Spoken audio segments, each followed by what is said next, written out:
Hello Internet, and welcome to my live reaction for One Piece Chapter 1025.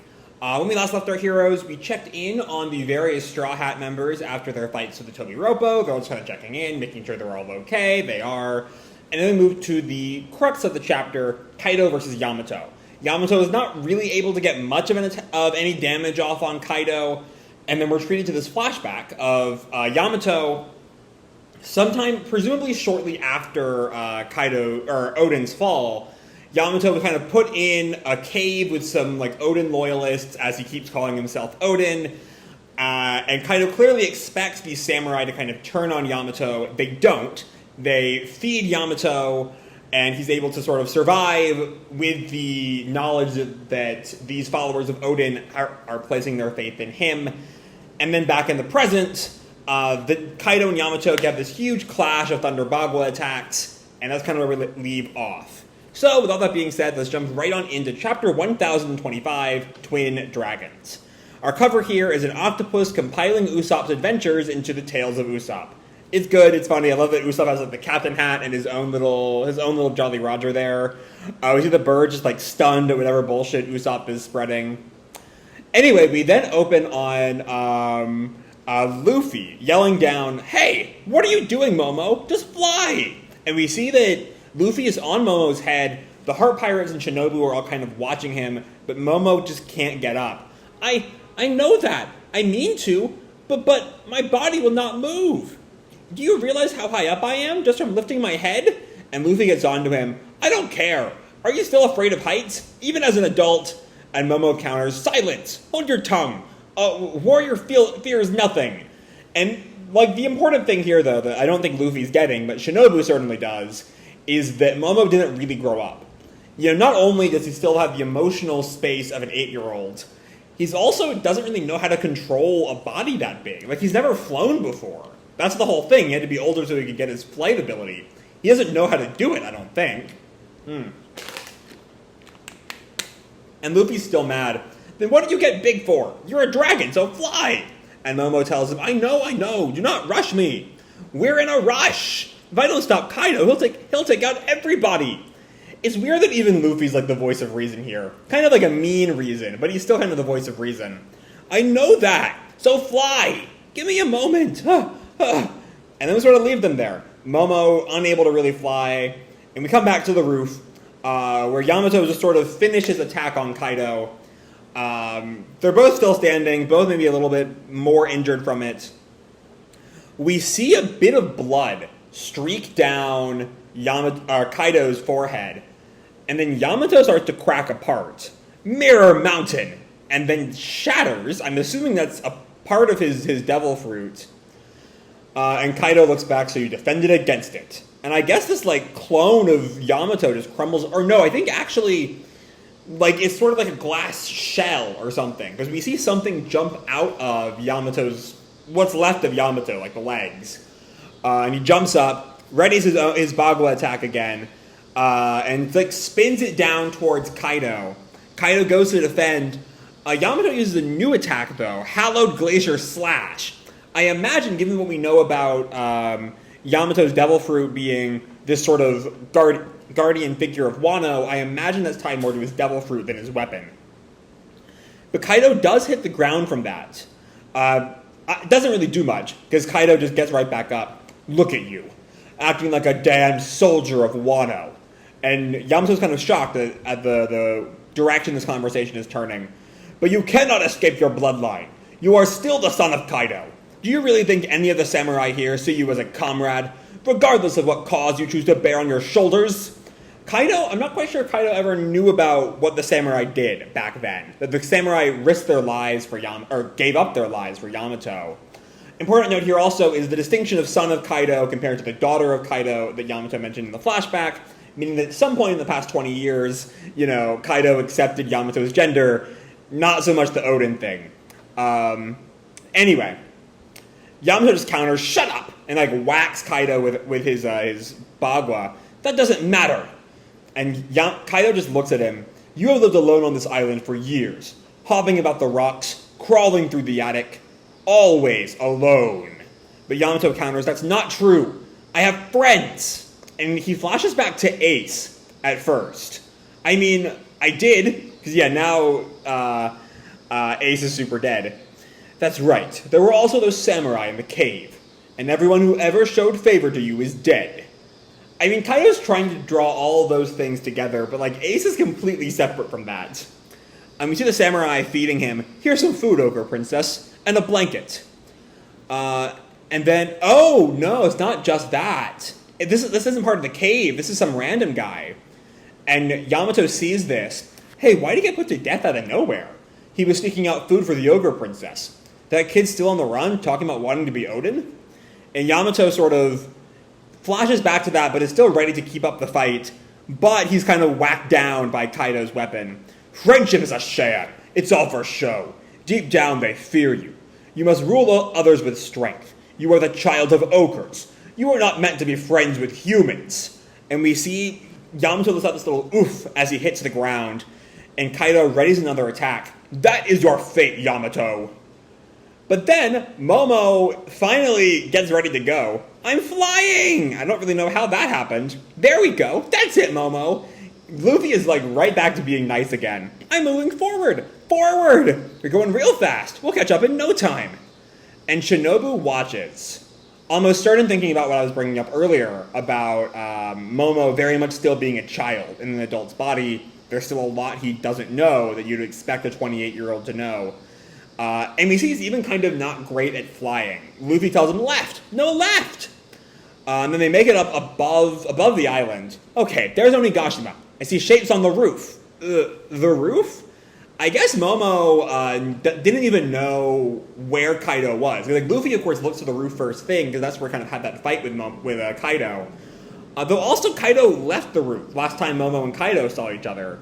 So I guess Luffy just kind of figured, oh, he'll go back to the roof, and then that just didn't really end up being... Or, let me rephrase that.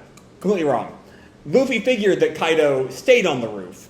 And well, it's not quite what happened, and ended up being the right place to look anyway. Anyway, the roof, and Luffy gets onto him again. Hey, are you even looking where we're going? And Momo counters at Luffy. You fool! How can I fly with my eyes open? And Luffy, understandably for once, what? No, that's not the roof. Oh, Momo accidentally flies into the Skull Dome, like onto the performance floor, I mean. Breaking open a hole in the roof. Yeah! Huh? Kaido? These are, I think these are the samurai, I think. Shocked at a new dragon appearing. No, look closer. And Queen is a little shocked at what he's seeing. What? A different dragon? And we see Sanji also shocked. Huh? And just the rest of the crowd is sort of shocked. A dragon? What is that thing? And Zoro notes Luffy. And he's the only one asking about Luffy. Luffy? And King also looks up. Very, very confused here. But Momo, without any control of his new body, is just going wild on the performance floor. Ah! What is this? What's going on? And Luffy gets on to Momo. Stop, Momo! What are you doing? And Momo at this point, his like eyes are spiraled. He has no idea what the fuck is going on anymore. Where am I?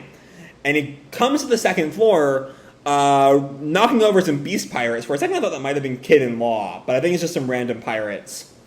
Though, wouldn't you know, he then also breaks up right between, or right, I think he actually separates that might be Killer and Hawkins in the background. But Big Mom notices it in the middle of her fight with Kid and Law. Kaido? Kid also notes, what the? And Law now, his turn to notice Luffy. Straw Hat! And Big Mom is just so fucking confused right now. What is happening? And Luffy calls, come on, Momo, just open your eyes already. And Momo goes on, I cannot. There's something stuck in them. That's because you keep smashing into things. Help me, Luffy. Just man up and look. Again, Luffy, he's still 8. I don't think Luffy quite understands that, but like he's being mean to a literal child. That's a wall! Stop!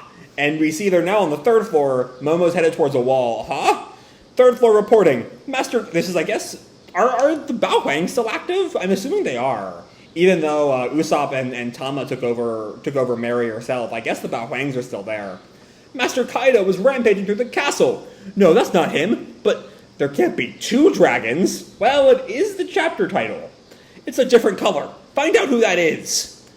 And then we come back to the roof. As Kaido notes, lots of noise going on down there. Must be Linlet. I'll have to rebuild the whole castle. Oh, if only you knew, Kaido. But we see Yamato's kind of beat up. We can see like the blood over his eye, breathing heavy, but still raring to go. I'm not done yet. And we see Momo has now broken through the roof. He got to the roof eventually. Not quite the way Luffy wanted him to, but he did make it. And we see Kaido shocked. Kaido kind of confused at whatever the fuck he's seeing. Divine swiftness. Yamato readies his next attack. But Momo suddenly notices where he is. Oh no, I'm in the air again. I must get back to solid ground. But Luffy tells him, there's Kaido. Charge down there. Kaido? And I think, is that meant to be a bit of fear, or is that resolve? Either way, Luffy is ready for the next part of the attack. Gear 4, Snake Man! Gum Gum! And Momo heads straight for the ground. Yamato also readies his own attack. Gum Gum! And, oh no, okay. Hold on, for a second there I thought that was Luffy striking, or Yamato accidentally hitting Luffy. Completely misread that. Yamato hits him with a white serpent, as Luffy at the same time runs in with Gum Gum Jet Culverin, both of which together whack Kaido a good bit of distance. He's like knocked off his feet, gets sent flying a little bit, not a whole lot because he's still Kaido. But we see Luffy's arrival. He's like feels good after that hit, and Yamato looks at him in shock and recognizes him. Luffy, hey Yamato, you were holding Kaido back for us? That's great, thanks. And Yamato is just pumped to see him. I'm so glad. But then we see Momo, all of a sudden in silhouette. Or maybe Kaido's turned into his dragon form. Does Momo have those tusks? I don't know, he doesn't have the tusks. Those tusks are Kaido's tusks. He's back in his dragon form. Yeah, he's back and he's confronting Momo. How did you survive, Straw Hat? Who is that dragon? Name yourself. And Yamato recognized... Did Yamato meet Momo's dragon form, even in its little form? He might have. I don't quite remember their one interaction. I don't remember if Momo was in dragon form. But Yamato notes, a pink dragon? Huh? Could it be? And Luffy is getting back to Kaido's question. Nothing you do is going to kill me. I'm the man who will be king of the pirates. And Momo is stuttering because he's again a child facing his father's murderer. And my name is Kozuki Momonosuke. And he finds his courage. The man who will be Shogun of Wano. And Yamato flashes back to that little boy, Momonosuke, and Kaido kind of laughs. Whoa. What a surprise. That little boy, but the world doesn't need 2 dragons. To be continued. Okay, this was a fun chapter. I like the way it kind of, it's very, in my focus overview dichotomy, it's very much a focus chapter, but I like the way it uses its focus to kind of simultaneously act as an overview, right? Not as much as an overview would actually focus on other chapters, other scenes, but this bit of Momo kind of flying through the castle, just slightly checking in on everyone. We see the fight on the performance floor is still going on, Queen v Sanji and Zoro v King. The Big Mom fight is going on. The Killer and Hawkins fight is going on. Both of them, and we see this through this kind of frame of Momo running through the castle, not really having control of his powers, which is great. I like the way that that's sort of utilized there. What else? We also have just the fact that Momo is just absolutely not ready to be an adult. Shinobu kind of told him a while back, could very well be a mistake. It might help in the short term, much like with Zoro. It might help in the short term, but there will be huge consequences down the line, you can't even imagine yet. And, Momo's like, no, don't worry about it, I have to do this. This is the only thing I can do. I have to help Luffy get back to Onigashima. And we're seeing, though, at least some short-term consequences, that Momo has no idea what he's doing in his dragon form. He has never flown before, and he's really, really bad at it. Understandable, given that he is still kind of 8, but, not great. Then we have this Kaido Yamato section, A lot of fun. I always love me some Yamato. He's just a fantastic character. We're seeing this kind of counter, or this sort of concept of, you know, you cannot escape your bloodline. Is Yamato, what's more important, the fact that he's the son of Kaido, or this symbol of Odin?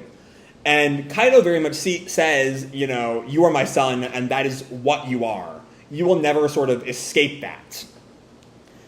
And Yamato, of course, doesn't want that to be true. But something I was kind of thinking about after last week's chapter was Yamato's use of Thunder Bakwa is very much a Kaido attack. He's using his birthright there. And maybe you could argue that it's kind of using Kaido's lineage as a sort of anti-Kaido way, I guess. But that doesn't really seem to be where Yamato's arc is heading. You know, his arc is not using that legacy of evil for good, it's shirking that legacy of evil, right? But that kind of brings me back to this Hallowed Glacier slash, which, given the fact that the club doesn't really slash, and it almost looks like maybe it's Yamato's like claws that attack there, maybe that is, you know, using his devil fruit as opposed to using Kaido's power. Maybe that's something to pay attention to going forward. But then, yeah, now Luffy's back. Both Luffy and Yamato get a good hit on Kaido. Yamato, I think, using the club again, tying back into that Kaido legacy. So again, I'm tracking that through this fight. I'm very curious how that will wrap up. And then Kaido is back in his dragon form. You know, now huge, and Momo is kind of the go-to, you know, the most logical opponent, because they're both giant dragons. But Momo cannot handle that. He can't. Also, something I just noticed is that Luffy kind of gets out of Gear 4 real fast. You know, he goes into Gear 4 for Snake Man when he attacks Kaido, and then he's instantly back in his normal form. Maybe I'm just completely misremembering here, but I thought Luffy, when he went into Gear 4, was kind of stuck in Gear 4 until he sort of ran out of Gear 4 and then was kind of weak and hopeless for a little bit. Apparently not. I very well could have just misremembered that. Again, there's just so much, like, intricacies of One Piece lore, I forget things all the time. But yeah, Momo and Luffy are here. Momo, Luffy, Yamato, all versus Kaido appears to be the big fight here. Maybe it will be the final fight of Wano. Again, it's Wano. Who fucking knows? Some new shakeup could happen. But for now, they're fighting... the three of them are fighting Kaido. There's so many fights going on down below to wrap up before Wano comes to its conclusion. But this chapter is just a blast. It's a whole lot of fun. I'm upset that we're 2 weeks away from next chapter, but I can handle that with a chapter as great as this one. So, I'm going to leave this video off here. Hope you all enjoyed the chapter and the video itself. If you did, feel free to drop me a like, or subscribe, or, you know, do whatever makes you happy, you know? And remember, your life is your own, okay? Bye!